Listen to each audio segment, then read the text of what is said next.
আজকের এই ঐতিহ্যবাহী প্রতিষ্ঠান এবং গলাচিপার যে নির্বাচনী কর্মকাণ্ড সাধারণত এই মাঠ থেকেই শুরু হয়। তো এই রেওয়াজ অনুযায়ী, রীতি অনুযায়ী আমরাও গণ অধিকার পরিষদের এবং বিএনপির যে আমাদের যেহেতু সমর্থন দিয়েছে, বিএনপি গণ অধিকার পরিষদের যৌথ নির্বাচনী কর্মকাণ্ড আগামী 12ই ফেব্রুয়ারি চাক মার্কার পক্ষে এই মাঠ থেকে আমরা আনুষ্ঠানিকভাবে আজকে শুরু করছি। আপনারা জানেন গতকালকে 10 মিনিট থেকে রাতে এলাকায় গিয়েছিলাম। ওই চরের দুর্গম প্রত্যন্ত অঞ্চলে আমার মায়ের কবর, আমার নানার কবর এবং অনেক আত্মীয় স্বজন রয়েছে, তারাও যেন একটু খুশি থাকে, তাদের দোয়া নিয়ে এসেছি, তাদের সাথেও একটু মত বিনিময় করে এসেছি। গলাচিপা 10 মিনিটেও বিএনপি গণ অধিকার পরিষদের নেতৃবৃন্দকে আমরা দিক নির্দেশনা দিয়ে এসেছি যে আমরা এই নির্বাচনী জনসমাবেশে প্রচার প্রচারণায় আমরা কি বলবো, মানুষের কাছে কি নিয়ে যাব, আমরা কি আগামীতে করতে চাই, পরিষ্কারভাবে আপনাদেরকে আজকে জানিয়ে দিতে চাই। আমরা এখানে আরো প্রার্থী আছে, কোনো প্রার্থীর সমালোচনা আমরা করতে চাই না, কারো বদনাম আমরা করতে চাই না। আমরা কি করতে চাই, আমরা সেই কথাগুলো বলতে চাই। আমি বলেছি যে এই চর অঞ্চল, এই দক্ষিণাঞ্চল পিছিয়ে পড়া এই এলাকাগুলোতে বেশিরভাগ মানুষের পেশা কৃষি, কিন্তু দেখা যায় এই তরমুজের সিজনে কিংবা ধানের সিজনে কৃষক সঠিক মতো তার সার পায় না, বীজ পায় না, ওষুধ পায় না, এবং সরকারি যে প্রণোদনা বা সহযোগিতা কৃষকদেরকে ট্রাক্টর দেয়, অনেক ক্ষেত্রে কৃষকদেরকে ভর্তুকি দেয়, ফ্রিতে বীজ দেয়, সার দেয়, সেগুলো কৃষকরা পায় না, সেগুলো ধান্দাবাজ লোকেরা মেরে দেয়। তাই আমরা বলেছি যে এই কৃষকরা যেন তাদের এই ন্যায্য অধিকার, এই সার, বীজ, কীটনাশক এবং ট্রাক্টর সহ বিভিন্ন ক্ষেত্রে যে কৃষকদেরকে ভর্তুকি দেয়, সেইটা যেন তারা পায়, এইটা আমরা নিশ্চিত করব। আমরা কি করব, আমরা আমাদের জেলেদেরকে, এই জনপদের অনেক মানুষ জেলে পেশার সাথে জড়িত, এই চরাঞ্চলগুলোতে এত কষ্ট করে শীতের মধ্যে আল্লাহর দেওয়া নদী, আল্লাহ চর ফলাই রাখছে, কেউ এক পোড়া মাটি ফলায় নেই, এই নদীতে এই চর পর ওইখানে মাছ ধরে, কিন্তু এইখানেও আপনার ইজারা নিতে হয়। এগুলো রাজনৈতিক কারসাজি, রাজনৈতিক নেতৃত্বের ধান্দার কারণে এগুলো হয়েছে।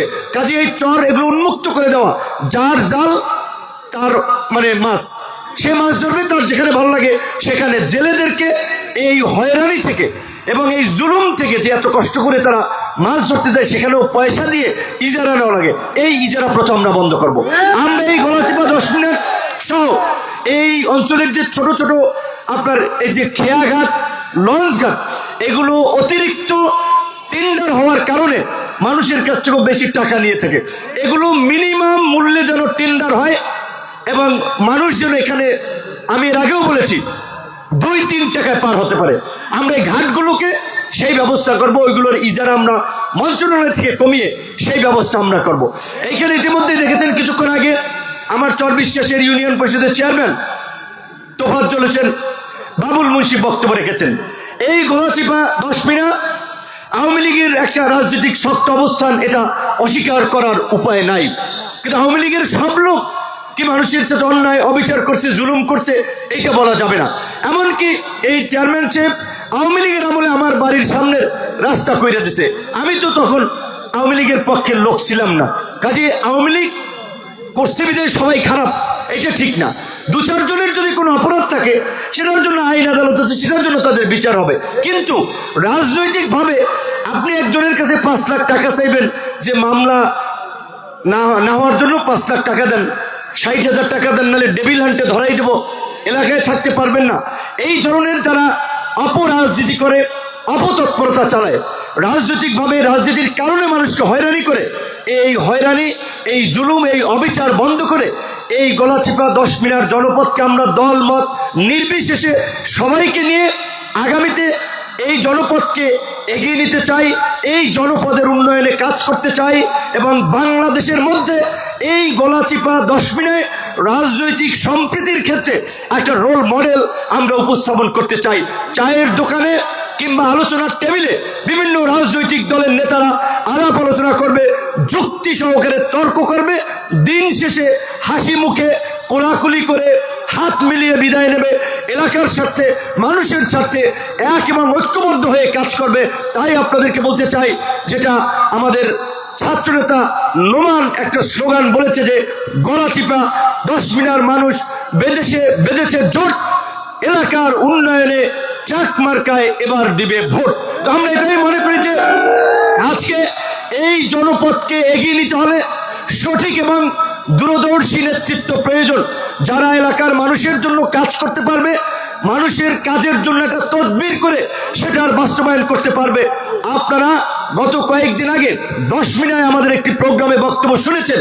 ওই 10 মিনায় আমরা যে রাস্তাঘাট, কালভার্ট, মসজিদ, মন্দিরের বরাদ্দ থেকে শুরু করে একটা টেকনিক্যাল স্কুল অ্যান্ড কলেজ, একটা স্টেডিয়াম, এই ধরনের যত কাজ করেছি সেগুলো আমরা সেখানে বর্ণনা করে দিয়েছি।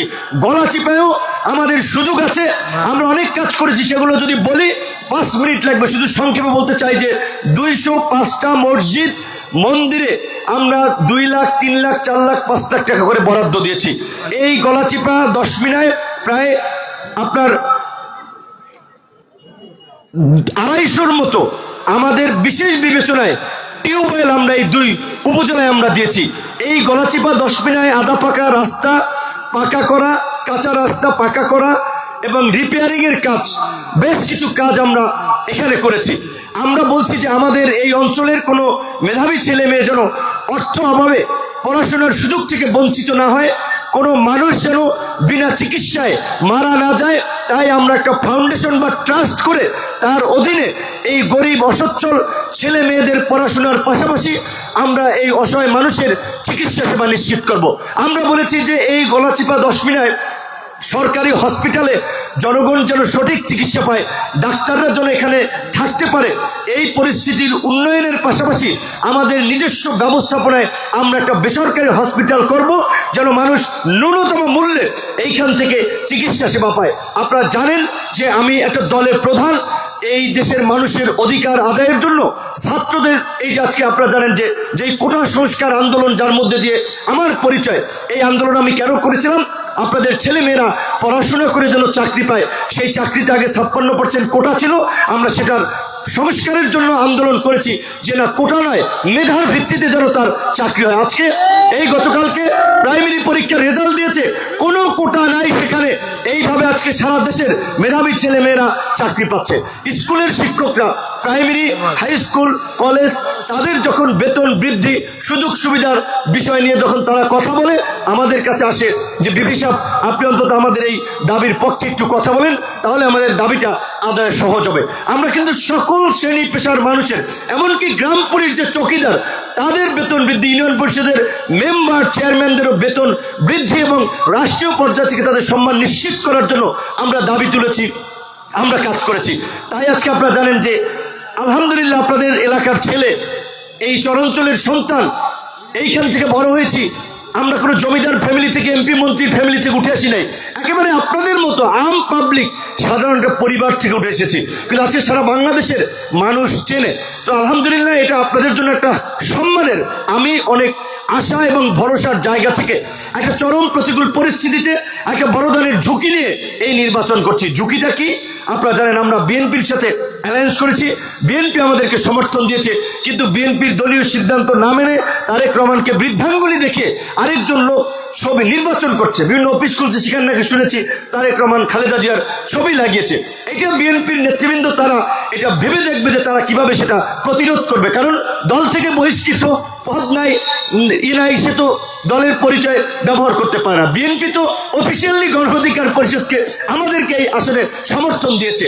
বাংলাদেশের এই অঞ্চলে বিশেষ করে বিগত নির্বাচনগুলোতে নৌকা ধানের শীষের নির্বাচন হতো, এইবার ব্যালটে নৌকা নাই, ধানের শীষ নাই, ট্রাকই হচ্ছে নৌকা এবং ধানের শীষের প্রতিনিধি। কাজে আপনাদের প্রতি অনুরোধ থাকবে যে এলাকার সন্তান হিসেবে যে এই স্বপ্ন বাস্তবায়ন করার জন্য, এলাকার উন্নয়ন করার জন্য আজকে সারা বাংলাদেশে নির্বাচন করার সুযোগ থাকলেও আমরা এই জনপদে ছুটে এসেছি।